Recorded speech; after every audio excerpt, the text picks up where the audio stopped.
Hi everyone, and welcome back to Learning Media Skills. And today we're going to be taking a look at how to use DaVinci Resolve to make shorts. Shorts are all the rage these days because it really does help attract new viewers to your media platforms. And you'll see I already have a project here started that's called Shorts, and I think I have 5 or 6 already in that project. But before we open that up to make our demonstration one today, let's go over here and start an untitled project and just show you one quick tip here. When you're starting your first Shorts project, a good thing to do is to go up to File and go down to Project Settings and take a look at the settings here for timeline format. What you want to do is click this little button here that says Use Vertical Resolution. And you'll notice what happens here. It changes the format to make it vertical. What's 1920 right now by 1080, when you click it, becomes 1080 by 1920. So it's still using the same resolution, it's just making it vertical rather than horizontal, which is what most platforms are asking for when you do a short. Square is okay too, but vertical seems to be the most popular, so that when people watch on their phones, it's kind of filling up their whole phone. All right, so make sure you do that. When it comes to timeline frame rate, you could probably go with the default 24, depending on the type of media that you're bringing in to use in your short. If you are bringing in your own footage that you know was shot on your phone, say at 30 frames a second, then maybe you'll want to change this to 30 frames a second, or whatever the majority of your footage is going to be. If you're going to be bringing in stock media, maybe just check out the media that you want to use in your project. What frame rate is that at?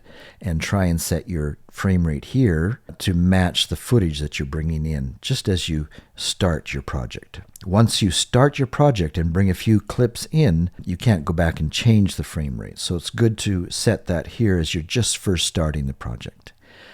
In my case, I usually just bring in still shots, still photos from Shutterstock, and so it doesn't really matter. The frame rate, YouTube will figure it out and display it properly.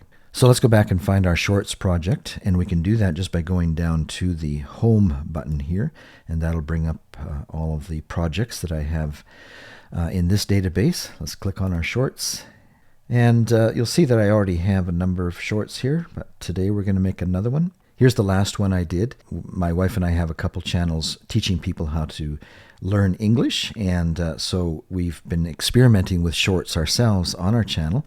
And so it starts out, learn English and other ways to say yes. And then we've got a number of different examples of how people can say yes. The thing about shorts, as you probably already know, they need to be 1 minute or less. And so we've kept it to about 55 seconds. But let's start another one. Let's go up to our audio bin and look for the narration that we did. Yes, no, look. Now, we won't take the time in this tutorial to show you the whole process, just some of the key points. Here's my narration that I did. This is different ways to say no. And so the first thing I would do is go through my narration here and check to see if there's anything that needs to be edited there. Now, looking over here at the audio meters, I see that the way I recorded the narration, it's only going to the left track, or one of the tracks. And we want it to be on both tracks. So what we're going to do is right-click on the narration track and go to Clip Attributes, go over to Audio, change it from mono to stereo, and then add another embedded channel 1. Hit OK, and now when we play it, we're getting both tracks. And this is something that you may have been wondering about when you bring in narration. If it's only recorded to one track, how do I get it over to both tracks? Well, there's the trick right there. No way, can do. Not now. Now, another tip when you're editing audio tracks, you can maybe do it a little faster by hitting the L key, and that doubles the speed. Thanks, but no thanks. Maybe another time. Unfortunately, no. Not today, thanks. Okay, there's the end of it, and looks like there was no editing required. I had a perfect take. All right, so now we can start adding some media to it. One of the reasons why I like to have them all in the same project is I can reuse some media sometimes. Let's go over to the last one we did and lasso the first two titles. Hit Control C, just like you would in a word processor for copying. And when you're pasting media, DaVinci is by default going to paste it to wherever you have your in point set. So if I was to hit Command V right now, it's going to paste it right where where this in point is set. So let's go back here and set an in point over here. And now when we do Control V, it's going to bring the media in right there. But first we need to bring in a media clip. Let's go to Shutterstock and type in no, maybe exclamation mark at Shutterstock, and it'll bring up a bunch of images that say no. And what we're looking for is a type of image where the model is back quite a ways, because we're going to have to enlarge it quite a bit. I'll show you what I mean in a minute. Here's a pretty good one. We'll probably use that. Let's download it anyway. But probably not for the first shot. So let's keep looking for our first shot. We want it to be very compelling, something that people will want to watch when they see that first image. Probably I'll go for a female rather than a male for the first image. We don't want her scowling too much, but maybe this one would be a good one for down the road. So let's download that one. This one might work. She's kind of smiling at least rather than scowling. So let's go ahead and use that one for our first one. Let's download that. And I want to show you something. DaVinci makes it really easy to bring in stock media, whether it's video or stills, whatever website you're getting it from. Let's see if we can bring this up a little bit. Once you've downloaded it, you can just drag and drop it from your browser right into your timeline. And so we've got our first shot right on the timeline already. Now you notice that when you bring it into a vertical resolution here, even though this is a large format photograph, probably at least 6,000 pixels, is trying to bring it in horizontal to your project and yet show the full frame. And if we want to check the actual resolution of the media, just make sure it's selected and slide over, and we can see that it's almost 6,000. So we're going to be able to zoom in on that to fill up our vertical screen without losing any resolution. Make sure, first of all, it is selected down here on the timeline, and then go up to Transform and just start sliding where it says Zoom there. And because you see this little link, it's going to zoom not only the X but the Y factor at the same time, which is going to keep it in proportion. And basically what we want to do is have it fill the screen. All right, so we have our first frame, but it's still saying yes. So what we need to do is go up to our text here, and you'll see over in the video inspector, we're now showing the text. We just need to change the yes to a no. And because we want that bigger, we'll highlight it and go down to size and make that bigger.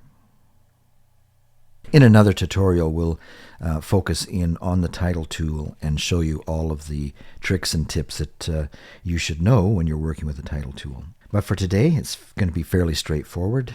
And so our next clip, let's see what the word is. Nah.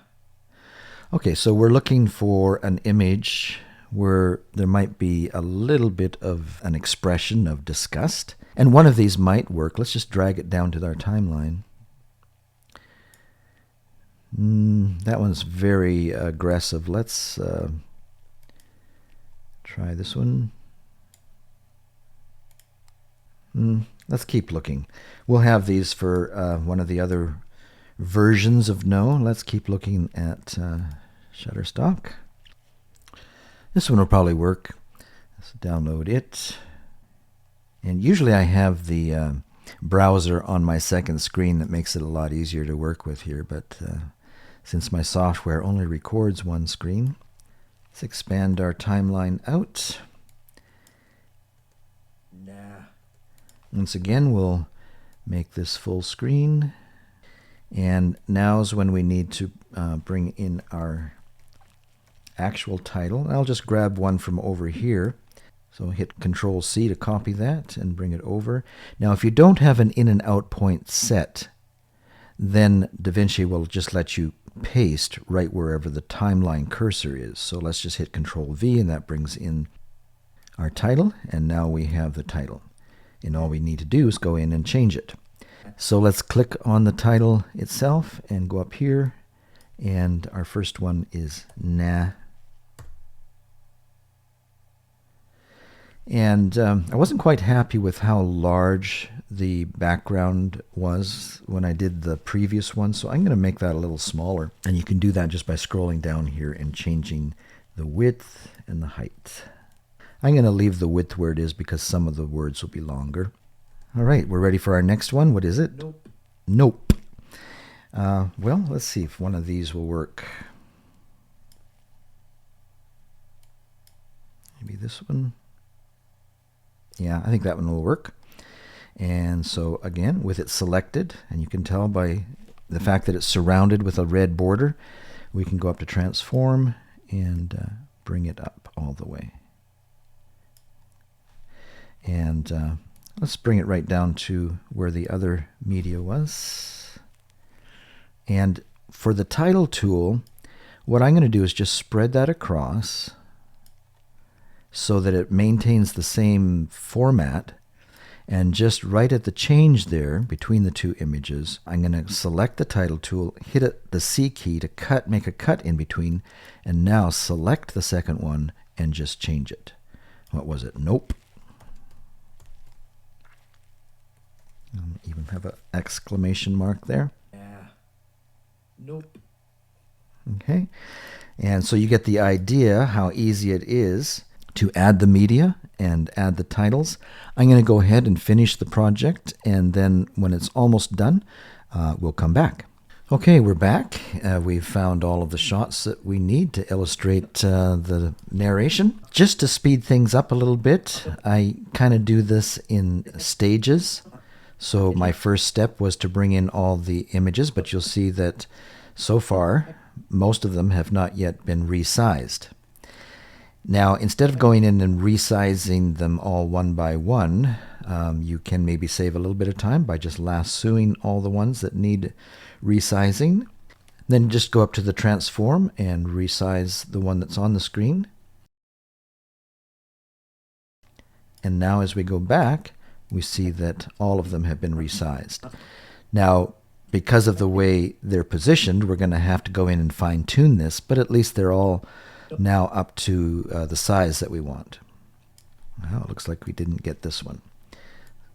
Now, something I should mention when it comes to making shorts and you're having to resize them to fit the vertical space, if you're using video instead of stills like I am in this project, it's going to work the best if you use a video that was shot in 4K or higher and bring it into an HD timeline. And that's all you really need for these types of short projects. Most people are just going to watch these on their phone. They're not going to watch them on their 4K smart TV. So for people watching on their phones, you only ever really need an HD timeline or HD project. But if you're resizing video to fit this vertical space, it's going to be better if you're working with 4K video. It's not impossible to bring in a HD clip and resize it, but it isn't going to look the best or the greatest in the end because you're blowing it up so much, more than what it should be. And so that's a good tip to keep in mind if you're using video. Now, if you shot the video on your phone in a vertical format, then the video that you got, even if your phone was set to HD, is going to be fine because you shot it in the right orientation. And so even an HD video that was shot in the vertical on your phone is going to be fine. But if you shot your phone footage in the horizontal and you try and bring it into a vertical project and you have to blow it up like this, it's not going to look the best. So if you are using stock media, for example, from one of the sites on the internet, when you're searching for stock footage to use in a short, I always do best to find footage that is in the 4K format. All right, so that's my little tip if you're bringing in media. All right, let's go in and fine-tune these. Remember, you have to select the one that you want to manipulate.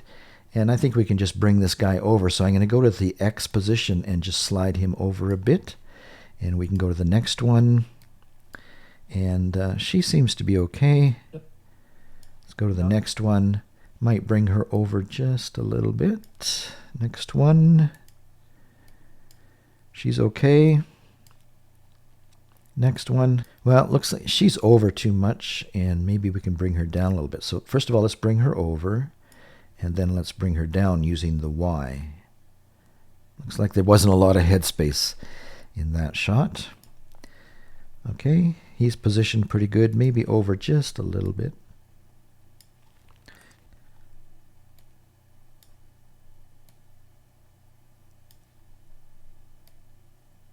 There we go. Well, you get the idea of how you can easily center these people up using your transform tool over here in your video inspector. All right, so the next thing then is to add the titles. So what I will do is drag this right across, and then selecting the title track, hitting the C key, and making sure that the title portion here that we want to change is selected. So we'll take sorry right to about here, hit the C key, and making sure that this portion is selected, we change it to sorry. And then we're ready to do the next one. And it looks like this never got cut at the right place, so let's just slide it back. So I'll hit the C key again, and it's automatically selected when we do that. So we just need to change it to no way.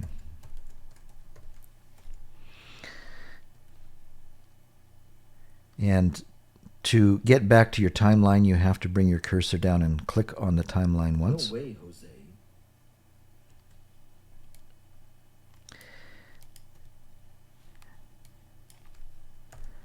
No way.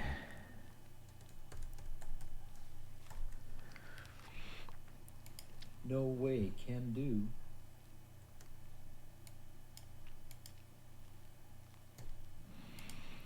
So you get the idea of how easy it is to change your titles. Now, if you're brand new to DaVinci and you're not sure how to get the title in the first place, we should probably show you that. And the way that you can do that when you're working with just one display here is to go up to the top menu and this little magic wand here, click on that, and that will take you to your effects. And one more step is this little icon here. Click on that, and that will allow you to choose different effects to work with. The one you want is titles, and then the one that we're working with is just the basic title. It's just a matter of dragging that down to your timeline, and then you've got a basic title to work with. And you can see that you can change it here to say sample. Now you can hardly see it here on his white shirt, so you could just go in and change the color perhaps. And if you want a background on it, it's just a matter of going down on the title and choosing the height here, and that gives you a background. You can change the width, you can change the opacity, and then once you're happy with it, it looks like it's not quite centered, so we can change that using this here as well. And then when you're happy, you can go over to settings and reposition it using your options there.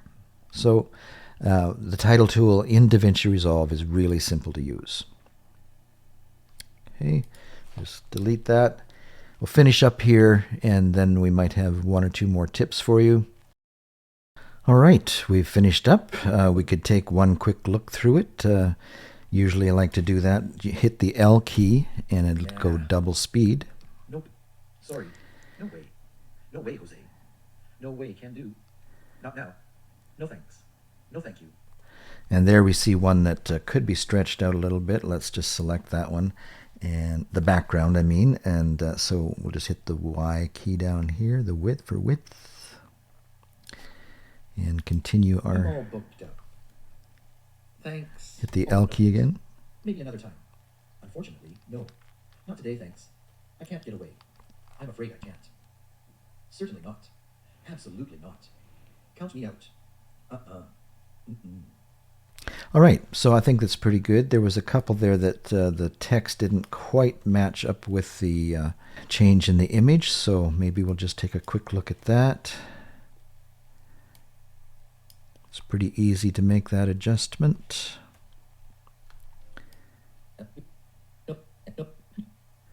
All right, I think we're pretty good to go. So now you probably already know how to export, but just in case you're brand new, let's go ahead and set our in point at the very beginning, out point at the end, and then go over to the very last module, the little rocket ship. Click on that, and let's give it a title. Ways to say no. And make sure that our location to save it is a good one. And looks like we are. And QuickTime H.264 is probably a good setting for this type of project. And I usually restrict it to 50,000. You probably wouldn't need that much of a bit rate for HD. But since we're popping it up to YouTube, we'll let them scale it and change the resolution as they please by giving them a top quality bit rate to start with. And then let's hit add to render. And over here we see it pop up. Let's hit render, and it quickly goes through.